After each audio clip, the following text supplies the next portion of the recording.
Can anyone tell me what happened somewhere up in Cumbria in October 1957?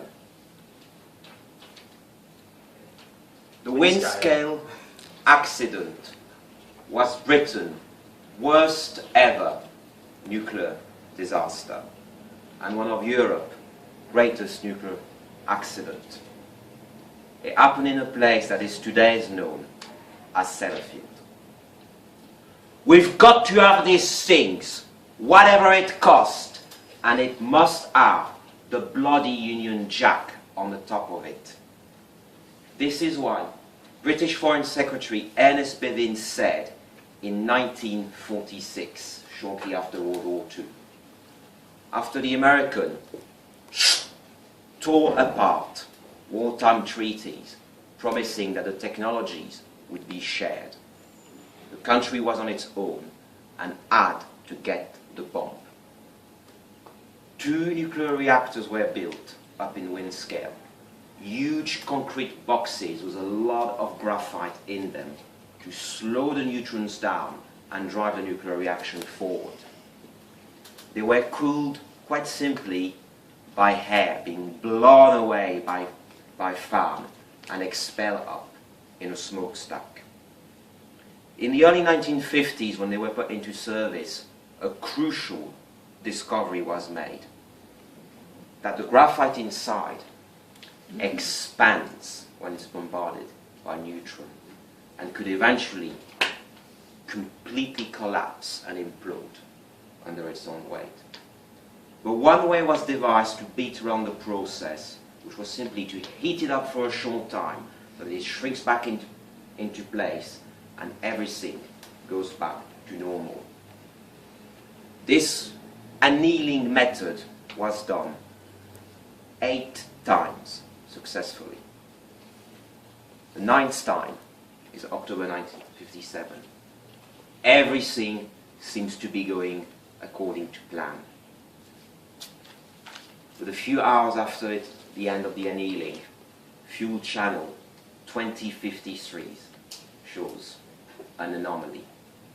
The temperatures are rising, and on the next day, radioactivity readings start to increase. Something has gone badly wrong. The operators in the control room think that a uranium cartridge has simply burst open. This happens before, and there is a procedure in place for this to happen. So 2 men go inside the reactor building and come and have a look inside the reactor core by removing a plate. And to their horror, they see 4 fuel channels glowing bright, cherry hot red. Reactor manager Tom Tuoy is immediately called at home. We've got a problem. Pile number 1 has caught fire. He immediately arrives on the scene and scales up the 30-foot ladder to go atop the huge nuclear reactor so that he can have a look at the back of it. And he's shocked to see that flames are rising at the back of the reactor. Pile number 1 is on fire, and no one knows what to do. In an attempt to blow the fire out, the cooling fan are immediately cranked up to top speed. But this only fuels hot air into the fire further, which starts to get out of control. No one knows what to do. A possible solution presents itself. Using 25 tons of carbon dioxide, like a giant fire extinguisher, to blow the fire out and take it out. There is carbon dioxide on site, but how do we get it in? A device is rigged, but only a trickle of gas flows right into the fire and actually makes it worse. The fire is so hot, so blaming hot, that the oxygen in the carbon dioxide is simply eaten up and fans the fire further. Water is the next option. But could it work? Especially as the uranium metal has started to melt in the reactor and can be seen at the end of the tubes.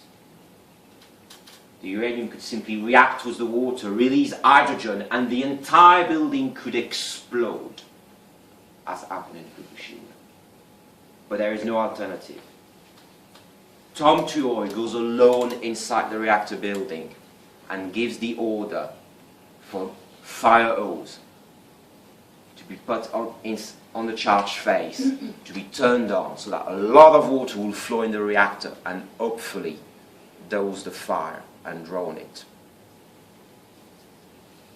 The water goes in, nothing happens. He gives the order, let's cut the fan, let's cut all air supply in, but still keep the water flowing.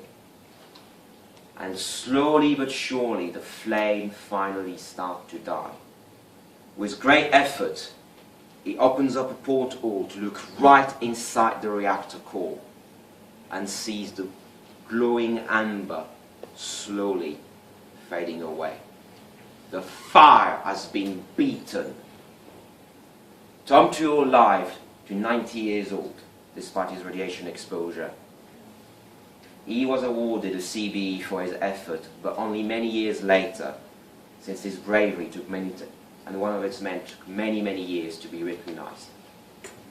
When I joined the nuclear industry, the Windscale accident was a case study in what could go wrong. And we watched a documentary, and some of my colleagues on the train mocked Tom and his men. They're like, they didn't take any precautions. They were stupid. They should have done things differently. But let me be quite clear. To me, Tom, his men, and the many unknown Chernobyl liquidators that did the same job in a different place are nothing but heroes. As the saying says, per aspera ad astra, through adversity to the stars.